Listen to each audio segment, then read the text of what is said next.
Saya sebutkan tidak ada ilah illallah kecuali Allah. Ilah ini bahasa Arab. Buka kamus bahasa yang tertebal di seluruh dunia, namanya kamus Lisanul Arab, ditulis oleh Syekh Al-Hafiz Ibnu Manzur. Tebalnya kamus Lisanul Arab itu hampir satu meja ini tebalnya. Ya, besar, lebar, ya, banyak. Dibedah ilah ini artinya apa? Secara garis besar arti ilah adalah yang disembah. La ilaha illallah, tidak ada yang disembah kecuali hanyalah Allah. Ternyata arti sembah itu bahasa Arabnya ibadah. Ibadah ya artinya sembah. Mengibadahi Allah berarti menyembah Allah, gitu ya. Ternyata arti ibadah itu ada dua, mentaati dan mengikuti. Mentaati dan mengikuti, ini arti sembah. Siapa yang lebih mentaati bapaknya berarti dia menyembah bapaknya, begitu maksudnya ya. Siapa yang mentaati suaminya, mengikuti suaminya, walaupun suaminya salah, tetap dia taat, tetap dia ikuti suaminya, berarti dia menyembah suaminya. Berarti suaminya menjadi ilah. La ilaha illa suamiku, la ilaha illa komandanku, la ilaha illa pekerjaanku, la ilaha illa partaiku, la ilaha illa. Nah, gitu ya cara membahasakannya. Bermunculanlah ilah-ilah, yakni yang disembah, yang dipatuhi selain daripada Allah. Adzan Isya kita beri, kita sholat Isya dulu, habis Isya lanjut. Assalamualaikum warahmatullahi wabarakatuh. Bismillahirrahmanirrahim. Insyaallah kajian kita setengah jam ke depan ya, dari sekarang itu sudah plus tanya jawab insyaallah. Bismillahirrahmanirrahim. Kaum muslimin, saya review sebentar apa arti ilah. Apa arti ilah? Sembahan ya, sembahan.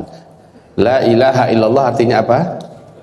Tidak ada yang disembah kecuali hanyalah Allah. Arti sembah itu apa? Dua saja, mentaati dan mengikuti. Baik, perhatikan dulu baik-baik ke sini. Ini adalah mematuhi atau mentaati. Dan arti ilah adalah mengikuti ajaran. Maka arti la ilaha illallah, tidak ada yang dipatuhi kecuali hanyalah Allah. Tidak ada yang diikuti ajarannya kecuali hanyalah ajaran Allah. Ajaran Allah. Begitu ya. Mentaati. Maka tidak ada yang berhak untuk ditaati di alam semesta ini kecuali hanyalah Allah. Semua ketaatan-ketaatan selama tidak bermaksiat kepada Allah boleh. Taat pada suami, taat pada pimpinan, taat pada majikan, taat pada atasan, taat pada siapa saja, selagi itu tidak dalam rangka bermaksiat kepada Allah, maka boleh. Apa kata pimpinan kita? Wajib buat SIM, taat kita. Karena itu tidak ada melanggar agama, ya. Kata pimpinan kita, wajib semuanya pakai dinas, warnanya adalah merah atau warna abu-abu. Silakan selama itu tidak melanggar kepatuhan kita kepada Allah. Tapi kalau dia katakan semua wanita yang kerja di instansi kita tidak boleh memakai atribut agama tertentu, standar pakainya begini, ternyata dari sana ke sini ke atas harus buka, betis harus buka, maka kalau kita taati itu berarti kita mengangkat atasan kita, majikan kita sebagai ilah. Batal la ilaha illallah kita. Paham sampai di sini? Jadi ketaatan kita hanyalah mutlak untuk Allah Subhanahu wa taala. Sekarang mungkin ada yang bertanya, kenapa kita disuruh taat pada Rasul? Atiullah wa atiur Rasul. Ta'ala Allah, ta'ala Rasul. Pertama, Rasul mentaati ini, Rasul sallallahu alaihi wasallam. Rasul sallallahu alaihi wasallam, beliau ini langsung Allah yang menyuruh kita mentaatinya. Langsung Allah yang menyuruh kita mentaatinya. Maka taat pada Rasul berarti taat pada Allah. Mayyuti'ir rasula faqad ata Allah. Itu kata Allah dalam surah Ali Imran. Siapa yang taat pada Rasul berarti taat pada Allah. Nah, Rasulullah berkata, 3 generasi yang pasti benar, ikuti mereka semuanya. Berarti kalian mengikuti saya, kata Rasul. 3 generasi itu adalah sahabat, seluruh sahabat Nabi, kemudian tabi'in. Tabi'in ini adalah level anak-anak para sahabat yang beriman. Kemudian tabi'in, yaitu level cucu-cucu sahabat yang mereka beriman. Rasul berkata 3 generasi ini pasti benar. Pasti benar, ikuti mereka. Allah juga berfirman dalam surat At-Taubah ayat 100, mereka ini pasti benar, ikuti mereka. Jadi mengikuti mereka, mentaati mereka bukan berarti kita menanggalkan ketaatan pada Allah. Tidak, karena mereka ini kita taati karena ada perintah Allah di dalamnya. Taati Rasul dan taati para sahabat-sahabat Nabi. Oke? Kemudian kata Rasulullah berikutnya, di belakang saya akan ada ulama warathatul anbiya, para ulama yang mewarisi para nabi-nabi, ulama-ulama yang lurus ya. Ini para ulama-ulama yang lurus. Ini ditaati. Semua ketaatan ini dalam rangka mentaati Allah Subhanahu wa taala. Jadi ada ulama warathatul anbiya, ulama yang macam ini yang diikuti. Selebihnya ada ulama-ulama yang menyeru di depan gerbang neraka jahanam, kata Nabi. Siapa yang percaya dengan seruan mereka, siapa yang mematuhi ajakan mereka, orang-orang yang percaya dan mematuhi itu akan dihalau dan dia dimasukkannya ke dalam neraka jahanam. Maka di sini adalah guru-guru dan ustaz. Guru-guru, dai-dai, ustaz-ustaz yang menyeru berbeda dengan apa yang Allah dan Rasulnya seru, jelas ini adalah ilah selain Allah. Paham?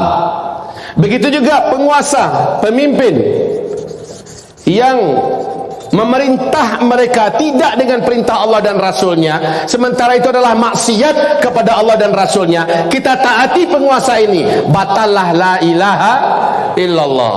Paham sampai di sini? Begitu juga dokter. Ada dokter dari barat. Apa kata dokter? Lemak babi ini sangat baik untuk kesehatan. Limpa babi ini, tulang babi ini, maka dengan ini saja kamu bisa sembuh. Kamu harus minum ini. Itu kata si dokter. Dia perintahkan pasiennya. Pasiennya muslim. Ketika pasiennya patuh dan taat, ini kata dokter, dokternya jebolan Amerika, jebolan Eropa, dan kita ikuti dia, kita patuhi dia. Saat itu sesungguhnya, padahal kita sudah tahu Allah haramkan babi apapun bentuknya, dari kulit sampai ke tulang sumsumnya, dari ujung rambut sampai ke ujung kukunya, Allah haramkan semuanya. Ternyata sekarang dokter perintahkan, ini makan, ini adalah hati anjing, ini adalah otak monyet, kamu bisa sembuh dengan ini, pasti katanya. Sekarang kita patuhi dia, kita taati dia, maka sesungguhnya, dan kita sudah tahu yaitu adalah diharamkan oleh Allah. Saat itu kita sudah batal la ilaha illallahnya. Ya. Begitu juga dengan apa nih, guru-guru, dai-dai, ustaz-ustaz, penguasa-penguasa yang mengajak kepada dosa, dokter-dokter yang mengajak kepada yang diharamkan oleh Allah, dan seterusnya. Ini ilah-ilah selain Allah. Saat kita mengucapkan la ilaha illallah, maka harusnya saat itu kita menolak apapun siapapun bila mereka sudah mengajak kita menyimpang dan lari daripada Allah Subhanahu wa taala. Begitu. Terus para misionaris yang mengajak kita, ayo siapa yang mau saya kasih rumah, saya kasih tanah, saya kasih makanan. Lalu kita taati misionarisnya, ya, dan kita ikuti mereka dan maunya mereka apa? Demi Allah batal la ilaha illallah kita. Seterusnya, setan. Patuh pada apa kata setan? Setan-setan atau duta-duta setan adalah dukun. Dukun-dukun. Ini juga ilah. Banyak nih ke bawahnya ilah-ilah selain daripada Allah Subhanahu wa taala. Saat kita sudah mengucapkan la ilaha illallah, maka tidak ada yang ditaati selama ketaatan itu akan membuat kita berdosa dan berbuat maksiat kepada Allah Subhanahu wa taala. Jangan taati. Kalau kita taati berarti kita menyembahnya. Gitu ya. Ini arti mentaati yang pertama. Yang kedua, arti la ilaha yang kedua itu mengikuti ajarannya. Sekarang bermunculan ajaran. Pertama, ajaran yang ada di fase keempat ini ya luar biasa ini. Liberalisme.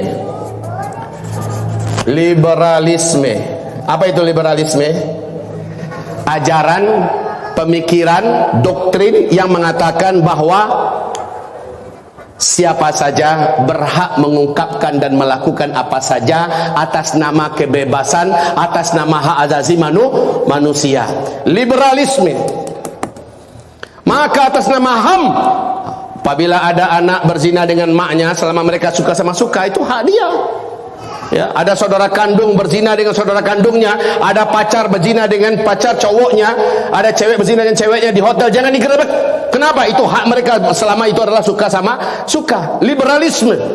Maka siapapun orang mau lakukan apa, bahkan gay, orang-orang gay, homoseksual dengan homoseksual, itu haknya, jangan diganggu, itu hak azazinya. Liberalisme ini yang sekarang masuk mendarah mendaging mulai di Arab Saudi dan di negara Arab lainnya. Liberalisme ini adalah bentuk doktrin, ajaran, pemikiran yang berbahaya. Jelas-jelas Allah Subhanahu wa taala berfirman, "Qu anfusakum wa ahlikum." Misi kita ini hidup adalah menyelamatkan diri, selamatkan keluarga dari api neraka. Jelas-jelas perbuatan ini masukkan ke neraka. Stop, anakku, kau anakku. Selama engkau masih mengakui aku bapakmu, aku ibumu, kau tak boleh lakukan ini. Allah haramkan ini, nak. Dalam agama kita tidak boleh. Begitu saudaraku. Jangan karena alasan ini adalah hak kemerdekaan dan kebebasan berpendapat, berkata, berbuat, maka atas nama hak asasi manusia biarkan. Itu namanya paham liberalisme. Kalau kita ikuti paham ini, setuju kita dengan paham ini, demi Allah batallah la ilaha illallahnya. Tidak ada yang diikuti ajarannya kecuali hanyalah ajaran Allah. Allah haramkan, ya sekali haram. Ini ada pula, saya nggak apa-apa kata suami saya pergi dengan majikan ke mana, dia sekretaris ini, sekretaris perusahaan, kata suaminya nggak apa, saya ridho, saya ikhlas, berangkatlah kamu. Berapa bulan? 2 bulan. Berdua-dua dengan majikannya, sekretaris perempuan. Istrinya, suamiku sudah ridho. Emang suamimu sebagai ilahmu? Ilahmu siapa? Allah kan? Allah haramkan nggak boleh tanpa muhram. Kalau mau berangkat, dampingi oleh muhrammu, anak bujangmu atau suamimu mendampinginya. Kalau nggak usah begitu.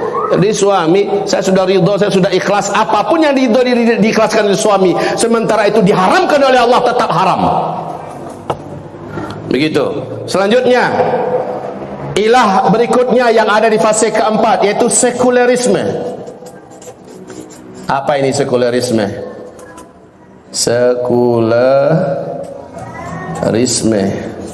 Ini adalah paham, pemikiran, doktrin yang disuntikkan kepada generasi melalui media-media, melalui universitas-universitas, melalui lembaga-lembaga pendidikan, melalui apapun ya, seminar-seminar dan sebagainya. Intinya mengajarkan adalah agama ini adalah suci, sementara urusan dunia adalah bangkai dan kotoran, busuk. Jangan campur adukkan agama dengan dunia. Politik itu urusan dunia, kotor. Jangan bawa-bawa politik ke agama, kotor agama ini. Jangan bawa-bawa politik ke mimbar. Jangan ulama bergelut dengan politik. Nggak boleh. Politik ini kotor, menjijikkan, busuk, menghalalkan segala macam cara, dan agama ini suci. Ulama itu manusia bersih dan suci. Jangan masuk-masuk ke sana. Ini ajaran sekularisme. Kamu bicara apa dengan saya? Ini masalah uang kan? Ini masalah bisnis kan? Angka-angka kan? Untung rugi kan? Iya. Jangan di masjid. Masjid ini tempat suci, tempat ibadah. Di luar. Ini masalah bisnis. Iya. Sesungguhnya urusan bisnis adalah urusan agama, urusan politik adalah urusan agama, urusan kesehatan, pendidikan, urusan agama, urusan seni, budaya, urusan media adalah urusan agama. Apapun yang dimasuki manusia dalam hidupnya 24, ada agama yang mengaturnya. Allah memerintahkan kita, udkhulu fis-silmi. Agama ini totalitas, apapun, bahkan masalah ujung kuku, tai kuku, tai gigi, semua dibahas oleh agama. Masalah darah dibahas oleh agama. Masalah apa yang nggak dibahas oleh agama? Dibahas semua. Jadi jangan pisah-pisahkan antara ini agama dengan dunia. Semuanya ada agama yang mengaturnya. Itu ajaran Allah, ikuti ajaran Allah itu. Kalau kita pisah-pisah dan kita percaya dengan ungkapan bahwa ini agama nggak boleh dibawa ke urusan dunia, sekulerisme itu ajaran sekuler. Orang ini murtad, orang ini batal syahadatnya. Kita mengatakan la ilaha illallah, tidak ada ilah yang saya sembah kecuali hanyalah Allah. Artinya tidak ada ajaran yang akan saya ikuti dalam hidup ini kecuali hanyalah ajaran Allah. Bagaimana cara ajaran Allah di politik? Bagaimana cara ajaran Allah di pendidikan? Bagaimana cara ajaran Allah di ekonomi? Bagaimana cara ajaran Allah di kesehatan? Bagaimana cara ajaran Allah di media? Bagaimana cara ajaran Allah di bertetangga, di muamalat dan sebagainya? Semuanya ada ajaran Allah rinci. Ambil semuanya, udkhulu fis silmi kafah. Kalau kita percaya dan terima dengan hasungan ajaran ini, maka berarti kita sudah mengambil ajaran itu sebagai ilah selain daripada Allah. Batal la ilaha illallah kita. Paham sampai di sini? Lanjut. Pluralisme.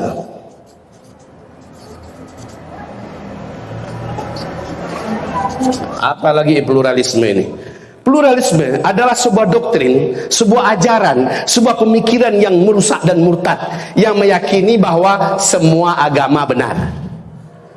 Semua agama benar. Enggak boleh meyakini hanya Islam saja agama yang paling baik. Islam saja agama yang paling benar. Semua ajaran, mau ajaran Taos, mau ajaran Buddhis, mau ajaran Muhammad, mau ajaran mana saja, sama baiknya, sama benarnya. Mau agama Kristen, mau agama Yahudi, mau agama apa saja, sama baiknya. Ini ajaran yang berbahaya, sehingga dalam satu keluarga sah-sah saja. Ayahnya Kristen, ibunya Muslimah, anaknya Yahudi, yang ini adalah apalagi macam-macam agamanya. Satu keluarga, kami adalah keluarga idealis. Satu keluarga ini saling memahami atas nama hak asasi manusia. Pluralisme, pluralisme, dan ini diajarkan di kampus-kampus, di beberapa ya. Ini diajarkan di Universitas Islam, baik di Indonesia ataupun di Barat. Sengaja memang disuntikkan pemikiran pluralisme, lalu diisukan oleh para cendekiawan yang kepalanya setengah botak dengan gelar profesor, dan mengatakan bahwa tidak baik dan tidak boleh meyakini hanya agamanya saja yang benar, hanya ajaran dibawa Nabi Muhammad saja yang benar. Coba buka itu 10 pembatal syahadat, termasuk di antara yang membatalkan itu adalah pluralisme ini. Kalau dalam keyakinan kita apa? Innad dina indallahil, hanya agama yang diterima Allah hanyalah Islam. Wa may yabtaghi ghairal islami dina falan yuqbala min wa huwa fil akhirati minal khasirin. Orang yang mengambil, orang yang mencari selain daripada Islam agama yang dipercayainya, agama yang dianutnya, agama yang diyakinnya, Allah tolak dia di akhirat. Allah hitung dia termasuk orang yang merugi, di neraka dia kekal selama-lamanya. Ini finish, sudah final. Yang mengatakan ini siapa? Allah Rabbul Keyakinan kita begitu. Oh silakan dia merasa agamanya benar, agama ini benar, silakan. Tapi dalam keyakinan kami hanya Islam agama yang benar. Menurut siapa? Menurut Allah Rabbul Alamin, pencipta seluruh alam, pemilik dunia dan akhirat, penggenggam surga dan neraka. Allah mengatakan hanya Islam. Yakin itu Pak. Kalau ada orang yakin semua agama benar, itu urusan dia. Yang jelas secara akidah di mata Allah dia sudah batal la ilaha illallahnya. Walaupun dia Pak Haji, walaupun dia cendekiawan muslim, walaupun dia profesor doktor kiai haji, tetap saja murtad. Pluralisme.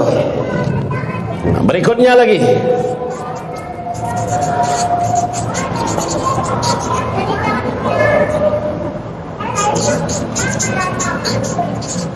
demokratisme. Nah ini dia, demokratisme, demokrasi. Orang bangga betul di abad ini, demokrasi, demokrasi. Kaum muslimin yang kami muliakan, demokrasi ini inti ajarannya adalah mendahulukan manusia daripada Allah. Mendahulukan manusia daripada Allah. Apa kata rakyat? Itu adalah kata Tuhan. Kalau rakyat setuju, agama nggak setuju, dulukan rakyat. Betul tidak? Kalau pendapat rakyat begini, pendapat agama begitu, jangan dengarkan agama, karena pendapat manusia lebih dikedepankan. Ini demokrasi. Ini adalah ilah baru. Ustaz, bahaya loh Ustaz. Ustaz nanti ditangkap. Kenapa ditangkap? Ini wewenang agama untuk disampaikan. Ini gak ada urusan. Saya tidak mengajak orang, ayo kita berontak, ayo kita revolusi, ayo kita gulung pemerintahan, ayo kita lakukan kekacauan, anarkisme dan sebagainya. Tidak. Saya hanya mengatakan ini ajaran Allah Subhanahu wa taala, wajib lebih ditinggikan, lebih dimuliakan daripada apa saja. Sementara demokrasi lebih mendahulukan pendapat makhluk dan manusia daripada apa yang dari Allah, apa yang diajarkan oleh Allah Subhanahu wa taala. Ustaz, kalau begitu kenapa Ustaz ngajak kami pesta demokrasi nanti 2024 kemana pula Ustaz ajak kami? 2019 kemarin Ustaz ada di kelompok mana? Bersama Habib Rizik kan? Ngasung-ngasung Prabowo kan? Nanti Ustaz, itu kan demokrasi semua Ustaz. Ayo, ngomong nggak nanti itu? Ustaz katakan demokrasi ini adalah ilah selain Allah. Sementara Ustaz ngajak kami ke situ. Benar nggak? Benar nggak? Benar apanya? Begini saudaraku. Rasulullah mengatakan, ad-dunya bahrun amik. Dunia ini adalah laut yang sangat dalam. Selama kita di laut, kita harus ada kapal. Kan gitu ya? Kata Rasulullah, sejak saya diutus sampai habisnya umat ini, kamu nanti ada di kapal pertama, kapal kedua, kapal ketiga. Di 3 kapal ini masih Islam yang memimpin dunia. Kita bisa ada di atasnya dan menyembah Allah tanpa bahaya. Kita tidak akan tenggelam ke dalam laut kehidupan dunia ini. Eksistensi kita dan penyembahan kita kepada Allah terlindungi. Aman karena ada kapalnya. Kapalnya adalah pemerintahan Islam.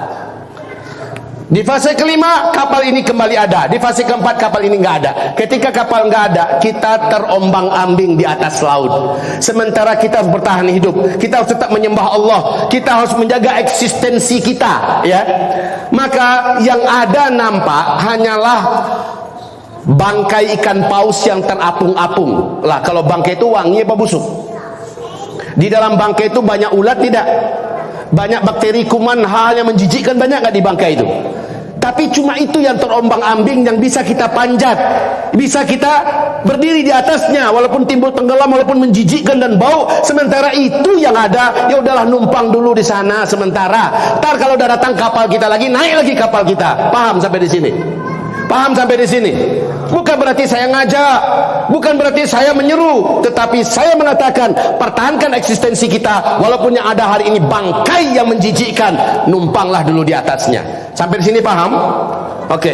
Jadi jangan dikatakan ini Ustaz pelin-pelan. Tidak, tapi logikanya seperti itu. Oke, kita menunggu fase kelima, Allah kembalikan kapal ini kepada kita, dan kita akan naik ke atas kapal itu lagi sambil menyembah Allah dalam keadaan tenang dan berwibawa. Ya, baik saudaraku. Fase ini adalah ilah-ilah. Secara akidah kita mengatakan saya tidak terima demokrasi, walaupun negara kita memakai dan menganut paham demokrasi. Biarkan. Kita tidak mengajak agar kita memberontak pada negara, tetapi secara akidah saya menolak demokrasi. Tapi ini yang ada, ya udah saya numpang dulu di atasnya sampai Allah kembalikan kepada kami kapal besar kami. Gitu. Paham ya sampai di sini? Oke. Lanjut. Setelah itu ateisme, ini juga ilah baru. Ateisme, komunisme. Komunisme. Apa lagi? Liberalisme, sekulerisme, pluralisme, demokratisme, ateisme, komunisme, kapitalisme. Sampai kepada nanti dajjalisme. Ini terakhir nih, paling terakhir nih. Dajjalisme. Baik, banyak ini muncul-muncul isme-isme, semuanya adalah ilah. Kita wajib mengatakan la ilaha illallah. Tidak ada ilah yang aku taati, tidak ada ilah yang aku ikuti kecuali hanyalah Allah. Artinya ketika aku mentaati selain Allah, berarti dialah ilahku. Ketika aku mengikuti selain ajaran Allah, berarti aku mengilahkannya, aku menyembahnya. Suatu hari Nabi berkata kepada Adi bin Hatim At-Ta'i, apa kata Nabi? Setelah Adi bin Hatim At-Ta'i ini orang Kristen ya, salib di dadanya besar, gede. Tapi dia kemudian menguji Nabi dan lulus. Semua jawaban Nabi hanya Nabi-Nabi saja yang sanggup menjawab. Lalu kata Adi bin Hatim At-Ta'i, saya masuk Islam. Bersyahadatlah dia. Setelah dia mengucapkan la ilaha illallah, kata Nabi setelah itu, setelah ini kamu jangan lagi mengilahkan guru-guru kamu, pendeta-pendeta kamu, rahib-rahib kamu, ya, biarawan-biarawati kamu. Apa kata Adi bin Hatim? Ya Rasulullah, kami nggak pernah menyembah mereka. Kata Rasul, ketika mereka mengajak kamu, memerintahkan kamu, dan ajakan perintah mereka berbeda dengan yang Allah turunkan, kamu patuhi enggak? Betul ya Rasulullah. Ketika mereka membuat ajaran baru berbeda dengan isi kitab sebelumnya dari Allah, ya, kamu ikuti enggak? Iya ya Rasulullah. Itulah maksudnya kamu sudah menyembah mereka. Ya, itulah maksudnya kamu sudah menyembah mereka. Jadi maksud menyembah adalah mengikuti dan mentaati. Faham sampai di sini? Jaddidu, ulangi kembali. Jaddidu, perbaharuilah oleh kamu imanakum, keimanan kamu, bila ilaha illallah, dengan la ilaha illallah. Jadi dengan prinsip ini, apapun yang muncul di fase keempat, kita sudah punya prinsip la ilaha illallah. Walaupun kita akhirnya dikubur hidup-hidup, la ilaha illallah. Asyhadu, saya bersaksi, saya berjanji, saya bersumpah. Arti asyhadu itu dalam lisan Arab, dalam kitab kamus yang terbesar tadi, artinya berjanji, bersumpah, bersaksi. Karena bahasa Indonesia bahasa yang miskin, hanya satu aja yang bisa diucapkannya, saya bersaksi. Lalu sisi saya berjanji, saya bersumpahnya dihilangkan. Padahal kalau asyhad itu artinya saya berjanji, saya bersumpah, saya bersaksi bahwa saya tidak akan mengikuti, saya tidak akan mentaati kecuali hanyalah Allah. Begitu, itu artinya ya. Oke, cukup sampai di sini. Semoga bermanfaat kajian kita di malam hari ini.